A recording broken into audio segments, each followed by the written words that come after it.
Nel 1954, all'apice della guerra fredda, il fisico Edward Teller fece una proposta così estrema che il governo degli Stati Uniti decise di seppellirla negli archivi classificati. Non stiamo parlando di un nuovo aereo o di un sottomarino. Stiamo parlando di un esperimento mentale basato su leggi fisiche reali. Un'arma teorica con una potenza spaventosa di 10.000 megaton. Per capire concretamente questa cifra, immagina di prendere tutto l'esplosivo utilizzato durante l'intera Seconda Guerra Mondiale, incluse le 2 bombe atomiche, moltiplicarlo per 2000 volte e concentrarlo nello spazio di una singola stanza. Questo era il progetto Sandial.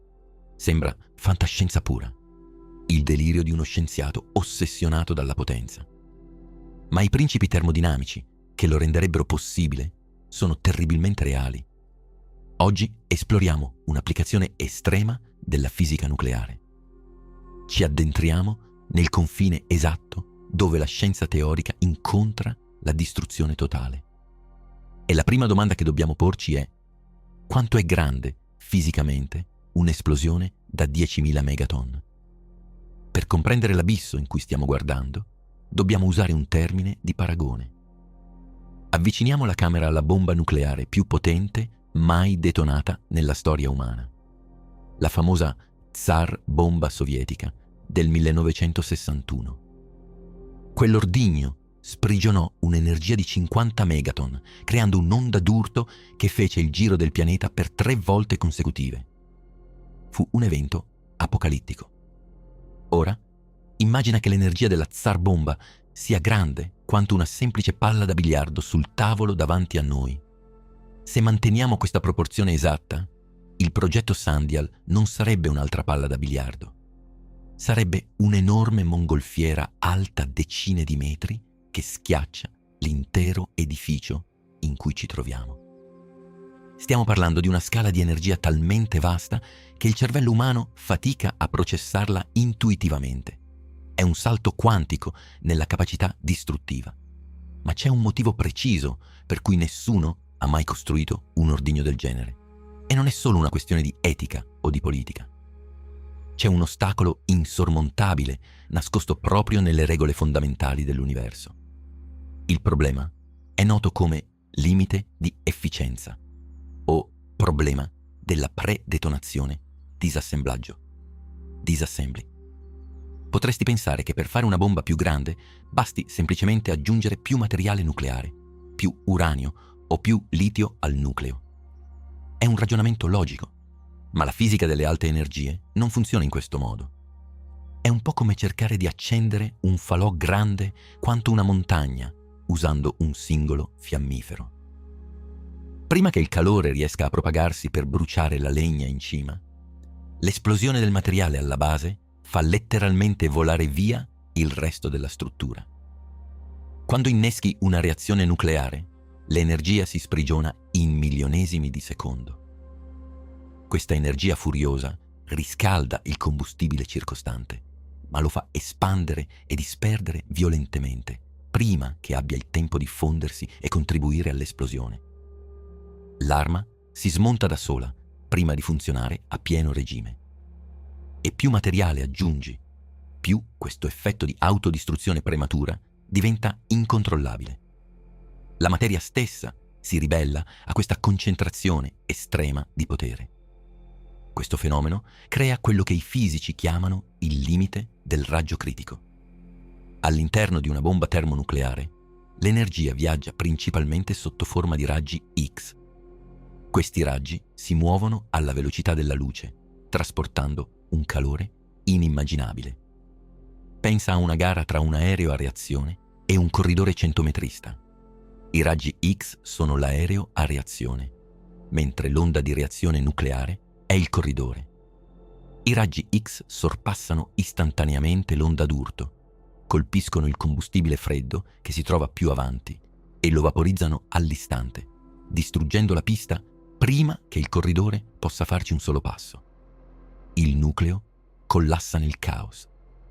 Se provi a superare la soglia di poche decine di megaton in un singolo stadio secondario, la bomba diventa inefficiente. La maggior parte del combustibile viene sparata via intatta, sprecata nell'atmosfera.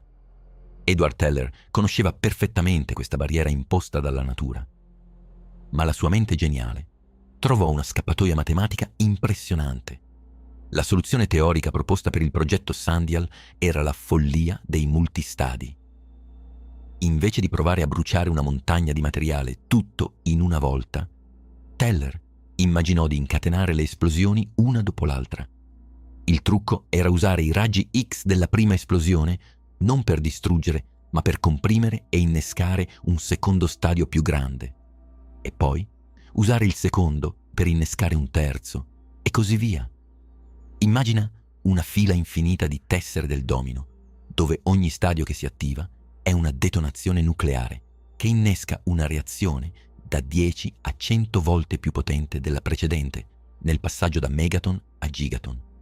È un ciclo di trasferimento energetico perfetto. La prima bomba atomica fa da fiammifero per una bomba a idrogeno, che fa da fiammifero per una bomba ancora più mostruosa. In questo modo, il limite termodinamico del singolo stadio viene aggirato. Si crea una cascata di plasma che si autoalimenta, un'onda inarrestabile di puro terrore radiativo. Non è fantascienza, ma un rigoroso esperimento mentale basato su equazioni verificabili. La matematica, dietro questo design a cascata, è spietata ed elegante allo stesso tempo. Le formule della compressione da radiazione dimostrano che, in teoria, non c'è un limite superiore al numero di stadi che puoi collegare. Puoi moltiplicare l'energia in modo esponenziale, scalando dai kiloton ai megaton fino ad arrivare ai gigaton. La fisica teorica ci dice che il meccanismo regge. È una spirale logaritmica di distruzione che si espande all'infinito sulla lavagna dei fisici. Osserviamo questi flussi di dati. Le equazioni si biforcano, la resa energetica raddoppia, triplica, decuplica a ogni nuovo stadio calcolato.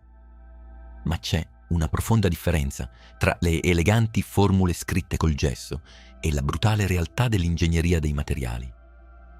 Quando cerchi di tradurre questa matematica in un oggetto fisico nel mondo reale, la scala dell'arma diventa letteralmente grottesca.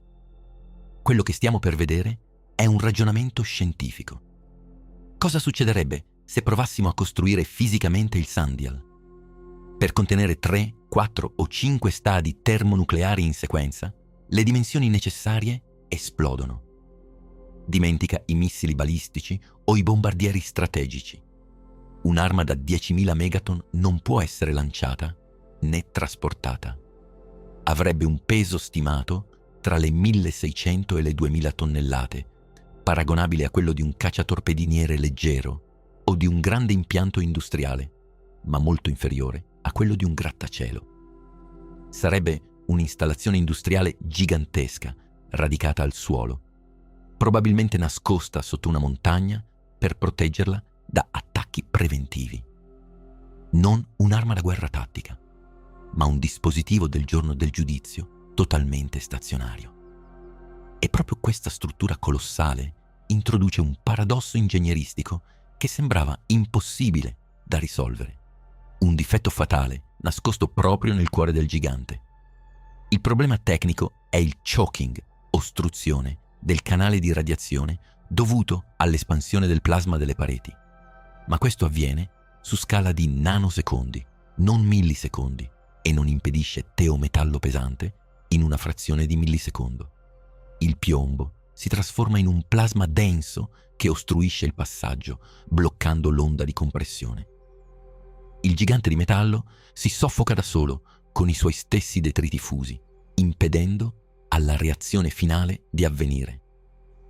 Se il calore distrugge il meccanismo prima di innescarlo, come si fa a mantenere il canale aperto abbastanza a lungo? Come si inganna il tempo e la materia per far esplodere 10.000 megaton in perfetta sincronia? Per ingannare il tempo e la materia non possiamo semplicemente costruire una singola bomba infinitamente più grande. Le leggi della fisica e della geometria ce lo impediscono categoricamente. Dobbiamo frammentare il problema. Entriamo nel cuore ingegneristico del progetto, un concetto noto come la collana di perle. Immagina una serie di bambole matrioska, ma invece di essere contenute l'una dentro l'altra, sono allineate in una lunga fila e ognuna è 10 volte più distruttiva della precedente.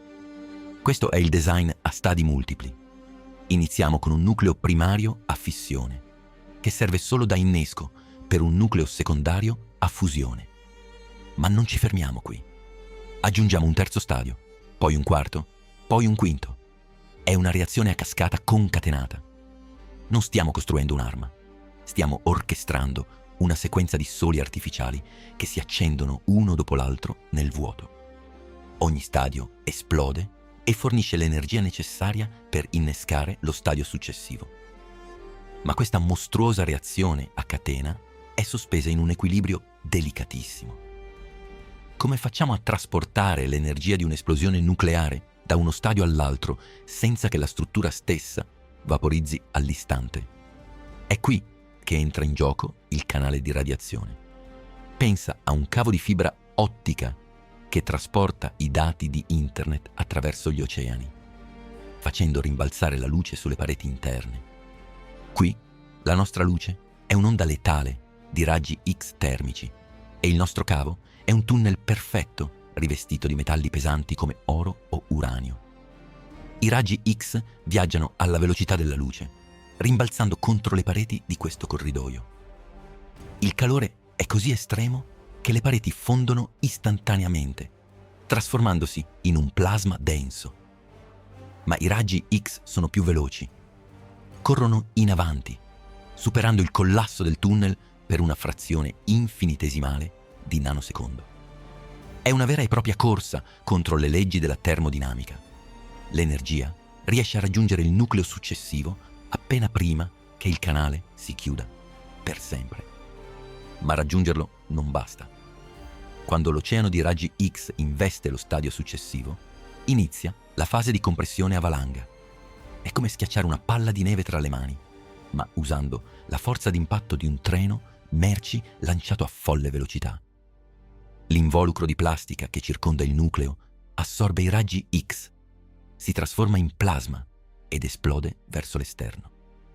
Per il principio di azione e reazione, il nucleo interno viene schiacciato verso il centro con una violenza inimmaginabile. La densità supera quella del nucleo del nostro Sole. Gli atomi si fondono. Questa nuova esplosione genera un'ondata di raggi X ancora più massiccia che viaggia verso il terzo stadio, colpendolo con una forza esponenzialmente superiore.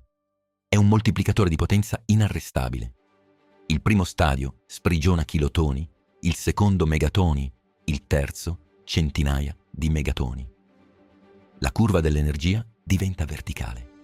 Eppure, per raggiungere la soglia apocalittica di 10.000 megaton, il cuore dell'arma non è sufficiente. Per spremere ogni singola goccia di energia distruttiva, l'intera struttura a cascata deve essere avvolta in un guscio titanico, il mantello insaziabile. Ti mostro di cosa è fatto. Tonnellate e tonnellate di uranio 238. Normalmente questo isotopo è considerato stabile, quasi inerte. Immagina una spugna secca e dura gettata in una vasca d'acqua. All'inizio sembra non reagire, ma quando la pressione dell'acqua aumenta, assorbe tutto e poi esplode, liberando il liquido da ogni poro. Quando il mantello di uranio viene investito dalla tempesta di neutroni ultraveloci generati dalla fusione, si risveglia. Gli atomi stabili vengono letteralmente spezzati dalla forza cinetica, innescando una massiccia reazione di fissione secondaria. Questo guscio esterno non solo raddoppia la potenza esplosiva totale, ma trasforma un'arma relativamente pulita nella bomba radiologica più sporca e letale mai concepita. E proprio questa immensa quantità di metallo pesante crea il nostro prossimo, insormontabile ostacolo ingegneristico. Avviciniamo la camera all'intera struttura completata. Ci troviamo di fronte al problema del vettore. La massa dell'uranio, del piombo protettivo, dei sistemi di raffreddamento e dei serbatoi criogenici per il deuterio liquido rende quest'arma fisicamente inamovibile. Parliamo di decine di migliaia di tonnellate di peso. Cercare di caricare questo mostro su un bombardiere o su un missile intercontinentale sarebbe come cercare di far volare un intero grattacielo di cemento armato legandogli delle ali di cartone. È un'assurdità logistica. Nessun sottomarino potrebbe contenerla. Quest'arma è una bestia stazionaria, un complesso industriale radicato nella roccia, mascherato da dispositivo militare.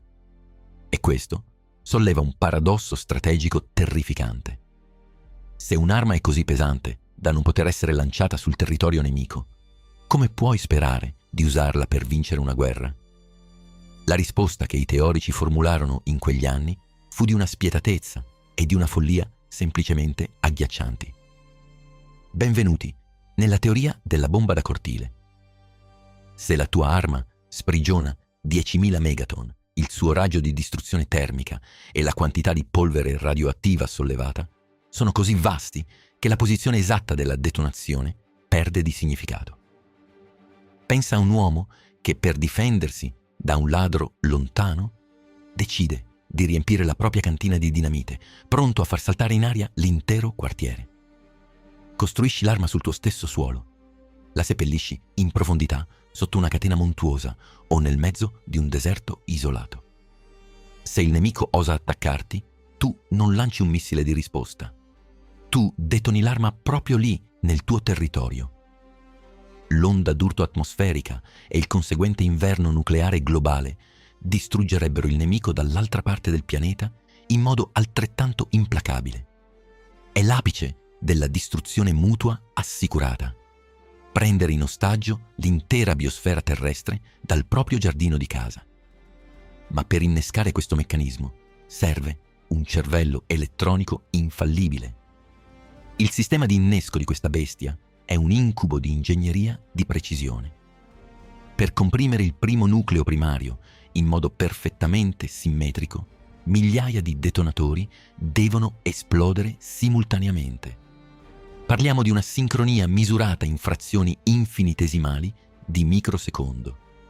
È come cercare di far scattare 10.000 trappole per topi nello stesso esatto nanosecondo. Se una sola scatta in ritardo, l'intera struttura si deforma e la reazione fallisce miseramente. Osserviamo il cablaggio del destino.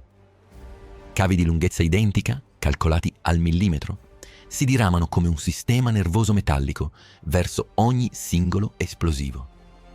Banchi di condensatori massicci si caricano con un voltaggio letale. Il pannello di controllo non è un semplice interruttore, ma un bunker schermato di pura logica elettronica, progettato per spingere l'impulso elettrico attraverso questo labirinto senza alcuna dispersione. Tutto è pronto. L'energia è accumulata al limite del collasso. Il momento della verità è scoccato. Rallentiamo il tempo fino a fermarlo. Ti mostro l'ultimo millisecondo di esistenza di questa macchina. È l'istante esatto in cui il fiammifero tocca la polvere da sparo. Quel frammento sospeso in cui la fiamma esiste, ma l'esplosione non è ancora nata. Il segnale elettrico viaggia lungo i cavi. I detonatori si accendono all'unisono, creando un'onda d'urto sferica che schiaccia il primo nucleo. Questo dispositivo non esiste nella realtà odierna, ma la fisica che stiamo osservando in questa simulazione è spietatamente reale. Le leggi della termodinamica stanno per scatenare una forza che la Terra non ha mai conosciuto. Il primo nucleo si accende. Il canale di radiazione inizia a brillare di una luce bianca accecante. Il limite dell'immaginazione umana è stato infranto. Il limite è stato infranto. In questo esatto nanosecondo l'energia si libera e le leggi della fisica vengono spinte al punto di rottura. Non c'è alcun fungo atomico, perché la scala di questa esplosione rende obsoleto quel concetto. Quello che emerge dal suolo è, a tutti gli effetti, una stella. Immagina di prendere il Sole, rimpicciolirlo alle dimensioni di un'intera nazione e appoggiarlo violentemente sulla superficie terrestre. Il plasma raggiunge istantaneamente decine di milioni di gradi, un calore così estremo che la materia non brucia, cessa semplicemente di esistere nella forma che conosciamo. La sfera di fuoco si espande a una velocità che sfida la percezione. Un globo bianco e accecante che divora chilometri in frazioni di secondo. Dalla sua superficie si innalzano brillamenti solari, frustate di plasma incandescente che si contorcono nel campo magnetico impazzito. Questo non è un incendio, è un pezzo di cosmo che è stato forzato a nascere nel posto sbagliato. E questo è solo il primo secondo di vita della nostra stella artificiale. Prima ancora che l'onda d'urto possa muoversi, viaggia la luce. Un raggio termico di pura energia si espande in linea retta, irradiando in ogni direzione per migliaia di chilometri. Pensa a quando usi una lente di ingrandimento per concentrare i raggi del sole su una foglia secca, ma moltiplica quell'effetto per miliardi di volte su scala continentale. L'onda di luce pura viaggia implacabile sopra le montagne e le valli. Tutto ciò che si trova esposto a questo flash luminoso subisce un destino immediato. Le foreste non prendono fuoco, si trasformano istantaneamente in colonne di cenere. I fiumi evaporano a mezz'aria prima di toccare il suolo. La roccia esposta fonde in una glassa incandescente. In un raggio di 2000 chilometri, chiunque stia guardando l'orizzonte vede un bagliore così intenso da superare la capacità del nervo ottico di registrarlo, rendendo l'aria stessa opaca per la radiazione termica. È un'alba letale che illumina a giorno mezzo pianeta, trasformando l'ombra nell'unico, debole rifugio possibile. Sotto il peso di questa stella appena nata, la geografia terrestre inizia a cedere. Non stiamo parlando di un cratere scavato nel terreno, ma di una vera e propria vaporizzazione della crosta rocciosa. Immagina di far cadere un cubetto di ghiaccio su una padella rovente. Non si spezza, sublima direttamente in vapore. Qui accade la stessa cosa con la pietra solida. Granito, basalto, sedimenti millenari. Tutto viene trasformato in un gas di plasma nel giro di un battito di ciglia. Miliardi di tonnellate di crosta terrestre vengono letteralmente cancellate dalla mappa, convertite in una nuvola caotica di particelle azzurre e arancioni. La profondità dello scavo raggiunge chilometri, esponendo strati geologici che non vedevano la luce da eoni. Il terreno circostante, quello che non viene vaporizzato, si liquefa. Onde di roccia fusa iniziano a incresparsi come l'acqua di uno stagno in cui è stato lanciato un sasso. Questo non è un danno collaterale, è la riscrittura istantanea della topografia di un intero continente. Mentre la luce fa il suo lavoro, la vera forza meccanica dell'esplosione si mette in moto. L'aria, attorno al punto zero, viene spinta via con una violenza inaudita. Questa non è una folata di vento. La pressione è così estrema che le molecole di gas vengono compresse insieme fino a formare un muro denso e vetroso. Immagina un'onda del mare che si congela all'istante, trasformandosi in un blocco di cemento armato in movimento. Questo muro d'aria solido viaggia a velocità ipersonica, distruggendo qualsiasi ostacolo. Le montagne non lo fermano. Vengono spazzate via o frantumate in polvere sottile. La sovrappressione è talmente elevata che l'onda d'urto si comporta come un solido trasparente, riflettendo la luce ambientale e distorcendo lo spazio dietro di sé. Le foreste, le città, le colline vengono ridotte in briciole prima ancora che il suono dell'esplosione possa avvertire del pericolo.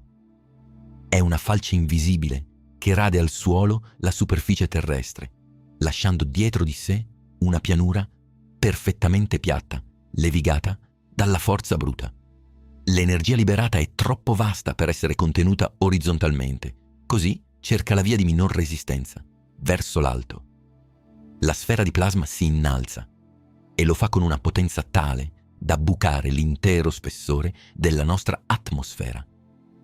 Non stiamo parlando di una nuvola che raggiunge la stratosfera. Questa è una colonna di fuoco che trapassa il guscio d'aria della Terra, come un proiettile attraverso un foglio di carta bagnato. L'esplosione crea un atmospheric blowout, un tunnel di bassissima densità riempito di plasma e vapori surriscaldati che collega la superficie allo spazio. Il cielo blu viene letteralmente strappato via, aprendo una finestra circolare nera su cui brillano le stelle in pieno giorno. L'atmosfera, che per miliardi di anni ha protetto la vita, viene spinta di lato in un anello di compressione colossale. Questo squarcio è così vasto che se potessimo osservarlo dall'orbita, vedremmo un occhio scuro e minaccioso aprirsi sul fianco del nostro pianeta. Un'anomalia geometrica impossibile. L'esplosione ha appena creato un buco gigantesco che arriva fino all'esosfera. Questo tunnel senza aria diventa immediatamente un camino a tiraggio forzato di proporzioni apocalittiche. È come quando stappi il tappo della vasca da bagno, ma al contrario, verso il cielo. Miliardi di tonnellate di detriti incandescenti vengono espulsi violentemente verso l'alto dalla pressione dell'esplosione attraverso questo tunnel. La velocità del flusso verso l'alto supera l'attrazione gravitazionale, lanciando questa materia nello spazio a velocità ipersonica. Questa fontana di distruzione non ricadrà subito. Una parte di essa otterrà una velocità orbitale, circondando la Terra con un anello di polvere e rocce morte, trasformando il nostro cielo in una versione macabra degli anelli di Saturno.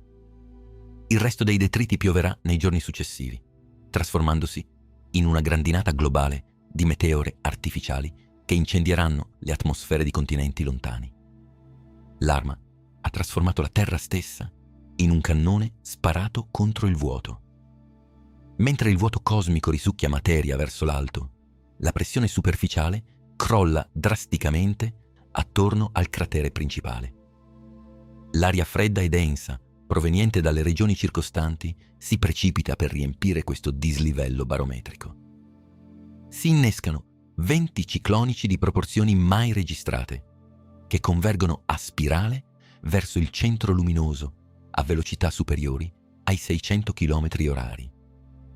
Questi uragani non trasportano pioggia, ma fuoco. Immagina un enorme aspirapolvere continentale che risucchia ogni singola fiamma residua e la alimenta con ossigeno fresco.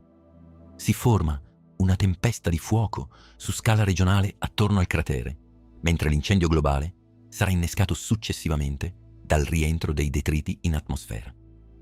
Questo inferno rotante divora l'ossigeno atmosferico, soffocando tutto ciò che non è già stato vaporizzato. Il cielo si oscura, coperto da un velo denso di fuliggine e fumo tossico, mentre la terra continua a bruciare in un vortice implacabile. La vita sulla superficie, per migliaia di chilometri, è stata cancellata. Ma la distruzione non viaggia solo verso il cielo. Una quantità inconcepibile di energia viene iniettata direttamente nel sottosuolo, come un pugno titanico sferrato sul volto del pianeta. L'onda sismica generata supera il magnitudo 10 sulla scala Richter. Scendiamo sotto la crosta ormai assente. Osserviamo il mantello terrestre. Un'onda d'urto sismica si propaga attraverso le rocce solide ma plastiche che lo compongono. È come colpire una campana di bronzo sott'acqua. Le vibrazioni non si disperdono facilmente, ma viaggiano attraverso la struttura interna del pianeta. Le faglie tettoniche, anche quelle dormienti a migliaia di chilometri di distanza, vengono scosse con violenza inaudita. Questa energia sotterranea innescherà una reazione a catena di terremoti secondari e risvegli vulcanici su scala globale. Il colpo è stato inferto, la cicatrice è aperta nel cuore stesso del nostro mondo. La Terra ha incassato l'urto, ma le conseguenze a lungo termine di questa ferita determineranno il destino dei sopravvissuti. Te lo mostrerò nel prossimo capitolo. Io sono Renderium. Abbiamo visto come l'urto ha aperto una profonda cicatrice nel cuore del nostro mondo. Ma l'energia cinetica di un'arma da 10.000 megaton non si ferma alla superficie. Penetra in profondità, innescando onde sismiche anomale che viaggiano direttamente verso il nucleo terrestre. Immagina di avere in mano un uovo sodo e di colpirlo violentemente su un lato con un cucchiaio. A volte il guscio non si frantuma solo nel punto di impatto, ma la forza si trasmette attraverso l'interno, spaccando il lato opposto. Questo è esattamente ciò che accade su scala planetaria. Le onde di compressione primarie attraversano il mantello di roccia fusa e colpiscono il nucleo esterno liquido di ferro e nichel. Qui, invece di dissiparsi, si rifrangono e si concentrano, proprio come la luce attraverso una lente di ingrandimento gigante. Quando questa energia focalizzata emerge dall'altra parte del globo, letteralmente agli antipodi dell'esplosione originale, la crosta terrestre subisce uno shock tettonico secondario devastante. Faglie che riposavano da milioni di anni vengono strappate via in un istante. È un esperimento mentale estremo, certo, ma le leggi della geofisica non mentono. La Terra, per la prima volta nella sua storia, inizia a suonare come una campana fratturata. Mentre il sottosuolo trema, lo spazio attorno al pianeta si riempie del risultato di quella forza titanica.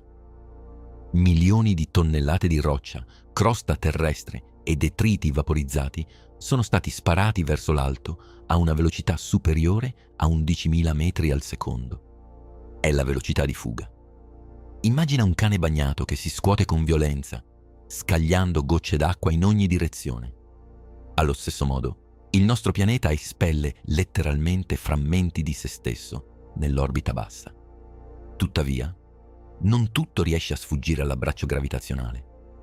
Una vasta percentuale di queste rocce incandescenti e ceneri pesanti entra in orbita. Allontaniamo lo sguardo e osserviamo il globo dall'esterno. Lentamente, nel corso di settimane, le particelle nere e grigie iniziano ad aggregarsi lungo l'equatore, spinte dalla rotazione terrestre e dalle spietate dinamiche orbitali. Il risultato visivo è ipnotico quanto letale. La Terra si dota di un anello planetario simile a quello di Saturno, ma composto interamente da morte e distruzione. Non è ghiaccio brillante, è una spessa fascia di scorie radioattive che vortica silenziosamente sopra i nostri oceani.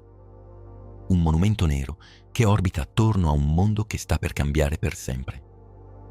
Questo nuovo anello orbitale è solo l'inizio del problema. Il vero incubo si sta condensando molto più in basso, nella stratosfera.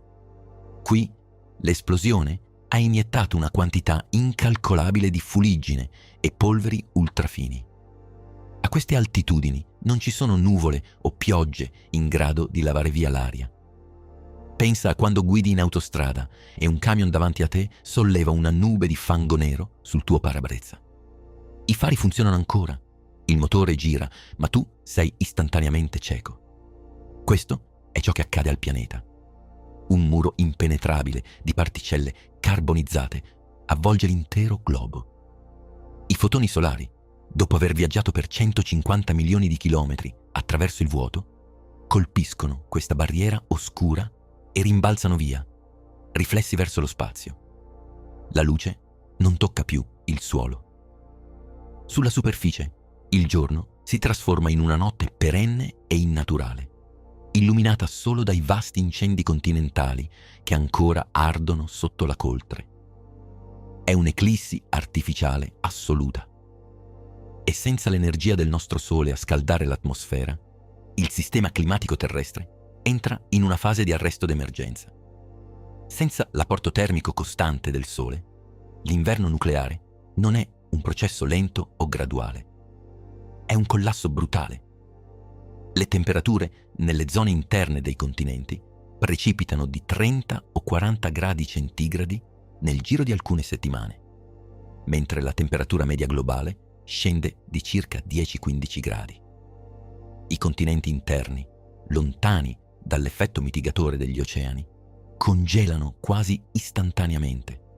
È come trovarsi in una sauna bollente e poi essere lanciati nudi in un lago ghiacciato siberiano in pieno inverno. Lo shock termico è immediato e letale. Sulla nostra simulazione, le aree precedentemente rosse e vibranti di calore vengono ora divorate da un reticolo cristallino inarrestabile.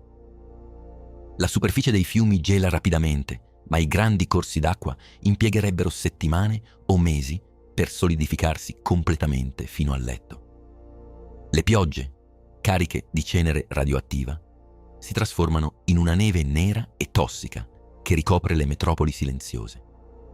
Il gelo rapido distrugge le infrastrutture rimanenti, spaccando tubature, strade e fondazioni a causa dell'espansione violenta del ghiaccio. Questa non è la normale glaciazione che la Terra ha conosciuto in passato, diluita in millenni.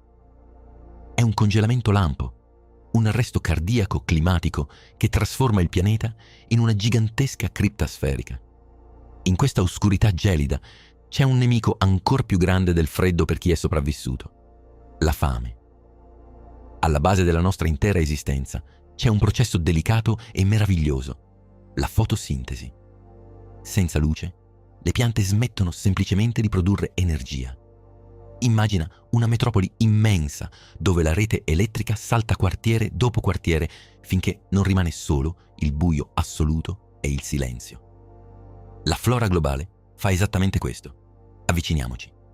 Nella nostra analisi visiva, la complessa rete neurale di particelle verdi che avvolge il pianeta inizia a spegnersi inesorabilmente.